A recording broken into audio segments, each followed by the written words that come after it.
Un vent glacial souffle dans les rues du plateau Mont-Royal, emportant des flocons de neige qui dansent autour des lampadaires.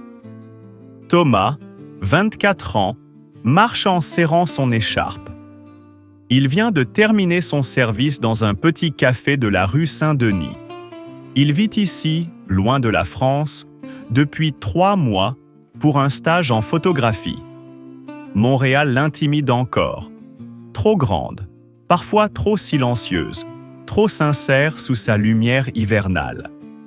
Ce soir-là, il retrouve son ami Marc pour l'aider à livrer des cartons chez sa mère. Il ne sait presque rien d'elle, si ce n'est qu'elle travaille dans une galerie d'art du Vieux-Port et qu'elle aime le vin blanc. Tandis qu'il monte les marches enneigées, il entend sa voix avant même de la voir, claire, calme, un peu rauque. « Marc, mets-les près de la cheminée, s'il te plaît. » Thomas lève les yeux. Isabelle, 45 ans.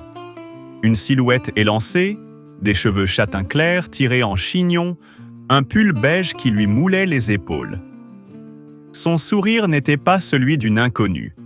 Il était doux, presque familier. « Vous devez être Thomas, dit-elle.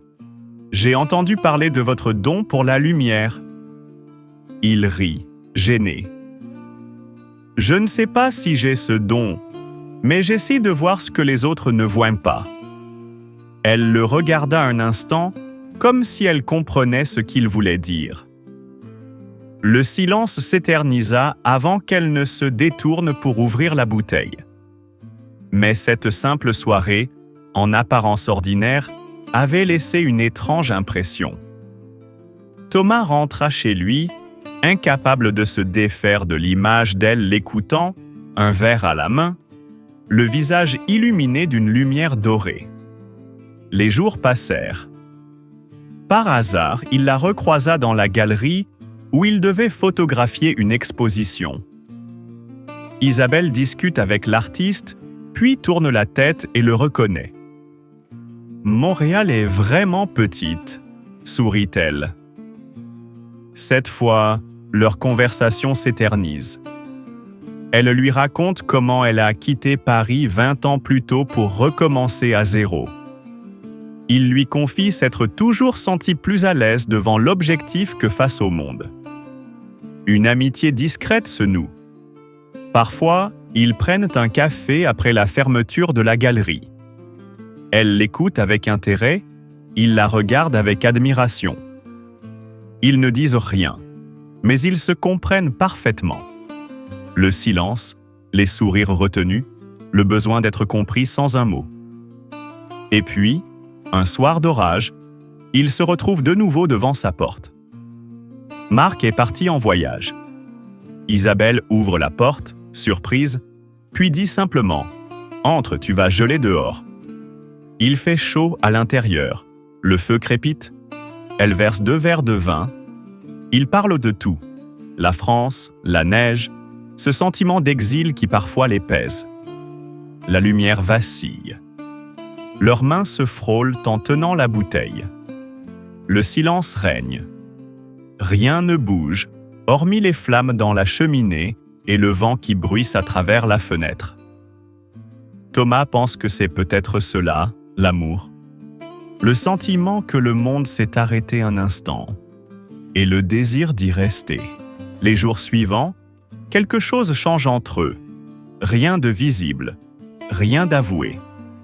Mais il y a ces messages échangés sans raison, ces regards qui durent un peu plus longtemps, ces silences qui deviennent des promesses. Isabelle rit plus souvent quand Thomas est là. Lui, il trouve des excuses pour passer près de la galerie. Parfois, il entre juste pour lui dire bonjour, sous prétexte de photographier une nouvelle œuvre. Elle fait semblant de ne pas remarquer, mais son sourire trahit une tendresse silencieuse. Un soir, ils sortent du café Saint-Viateur. Il neige légèrement. Les rues sont presque vides. Isabelle marche lentement, la tête nue sous les flocons. Thomas lui tend son bonnet, un geste simple, mais d'une douceur désarmante. « Garde-le, tu vas attraper froid. » Elle hésite, puis le prend, en riant.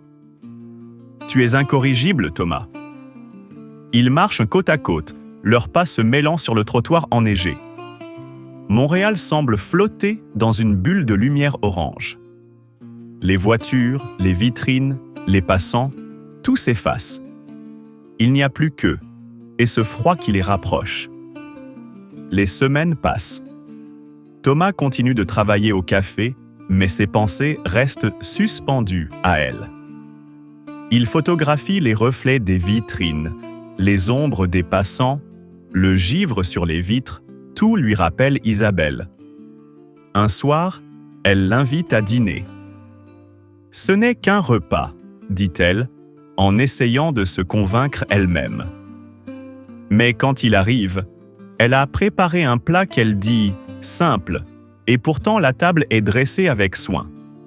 La musique douce, les bougies, le vin blanc. Ils parlent longtemps de livres, de voyages, de ce qu'ils auraient voulu être. « J'ai toujours cru que j'avais tout compris de la vie, » dit-elle doucement. « Et puis tu es arrivé ?» Thomas ne sait pas quoi répondre.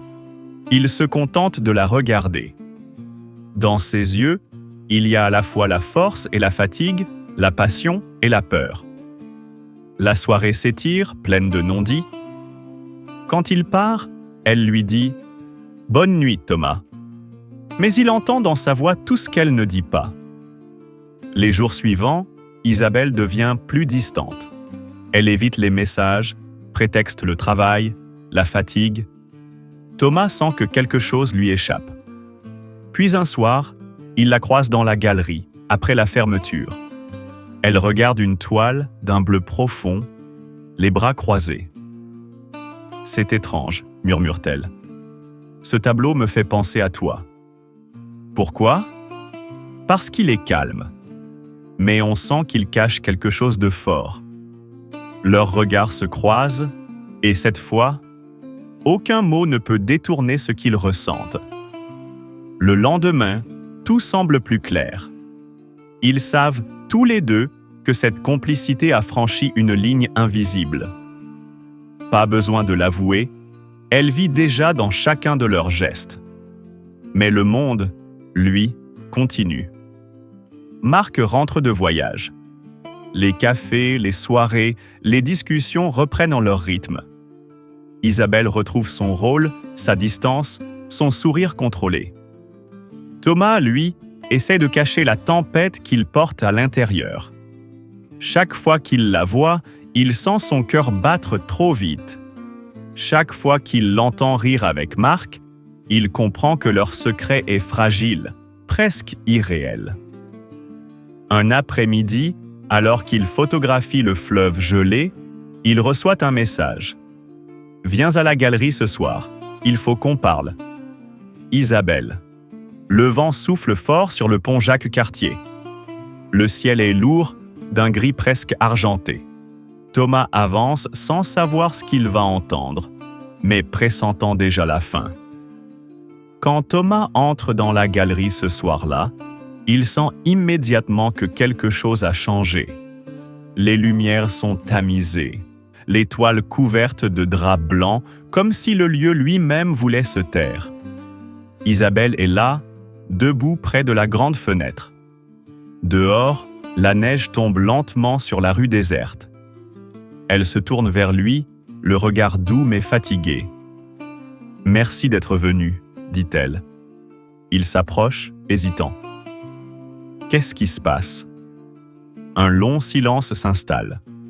On n'entend que le bruit du vent qui glisse contre les vitres. « Thomas, je ne sais pas comment te dire ça sans te blesser. » Il s'arrête, son cœur déjà serré. « Dis-le simplement. » Elle inspire profondément. « On ne peut pas continuer. Pas comme ça. » Ses mots tombent, lents, lourds, irréversibles. « Ce que je ressens, c'est réel. » murmure-t-elle. « Mais ça me fait peur. J'ai 48 ans, Thomas. J'ai une vie, un fils, des responsabilités.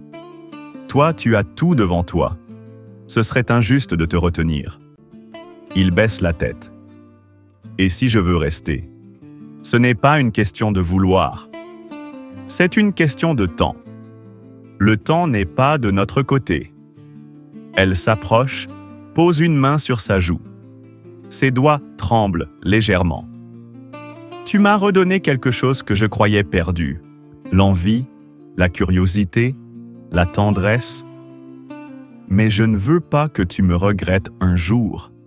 Thomas ferme les yeux. Je ne pourrai jamais te regretter. Elle sourit, tristement. C'est ce que disent de tous les jeunes hommes.